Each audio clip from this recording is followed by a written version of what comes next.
It all began with a faint scent, a trace of cologne on her blouse that didn't belong to me.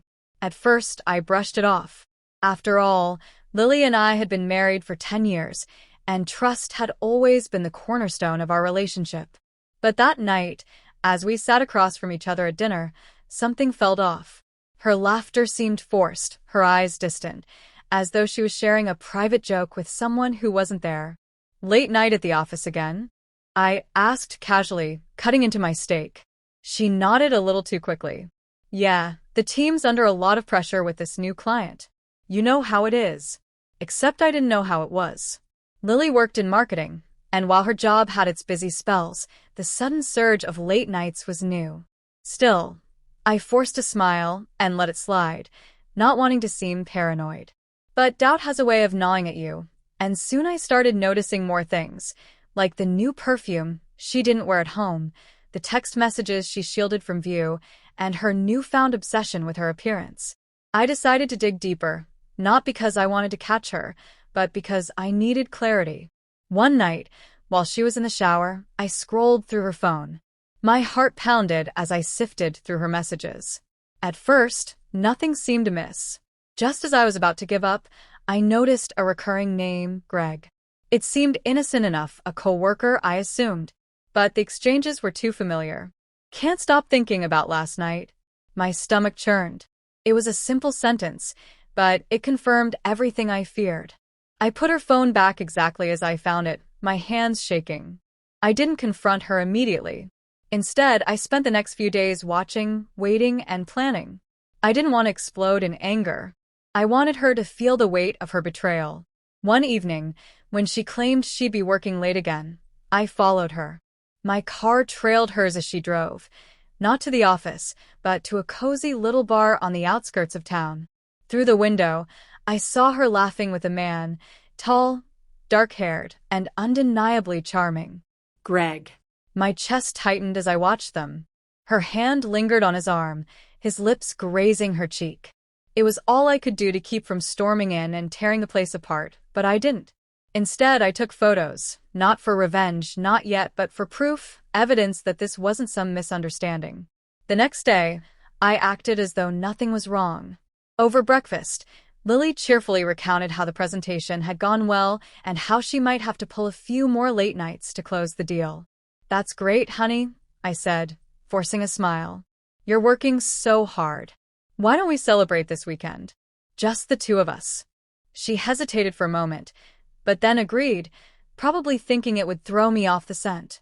I spent the next few days setting my plan in motion. I started with her office. One evening, while she was out, I drove to her building. It wasn't hard to get in. A smile and a fabricated story about a forgotten file got me past security. Inside her office, I searched her desk. At first, it seemed like any other workspace. But then I found a drawer with a small lock. Fortunately, it was the kind of cheap lock easily picked with a paperclip.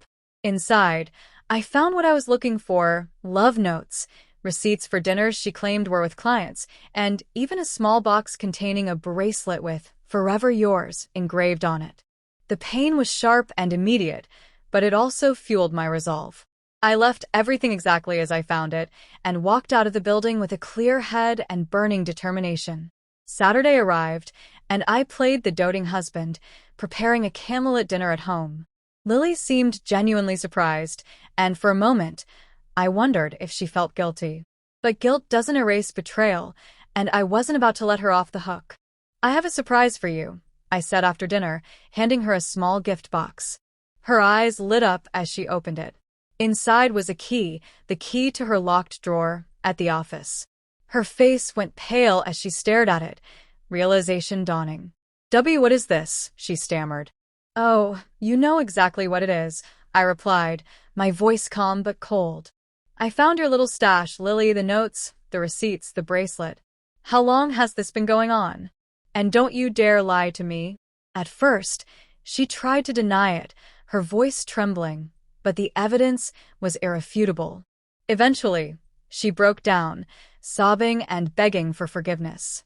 "It didn't mean anything," she cried. "I was lonely, and you've been so busy with work." Her excuses only fueled my anger. Busy with work? I snapped. Do you have any idea how hard I've been working to provide for us? To give you this life? And this is how you repay me? She fell to her knees, clutching my hand. Please, James, I'll do anything to make it right. But I wasn't interested in her apologies. You've already done enough, I said, pulling my hand away. And now it's time for you to face the consequences. Over the next few weeks, I methodically dismantled the life she'd taken for granted. I filed for divorce, citing infidelity. I informed her family and close friends of the truth, presenting the evidence to back up my claims. The fallout was swift and brutal. Her parents, who had always adored me, were devastated and openly sided with me. Her friends, many of whom were mutual acquaintances, turned their backs on her. At work, things weren't much better. While I hadn't gone out of my way to expose her, word got around as it always does. Greg, it turned out, was married as well, and when his wife found out, she made sure HR knew about the office romance. Both Lily and Greg were let go, their reputations in shambles.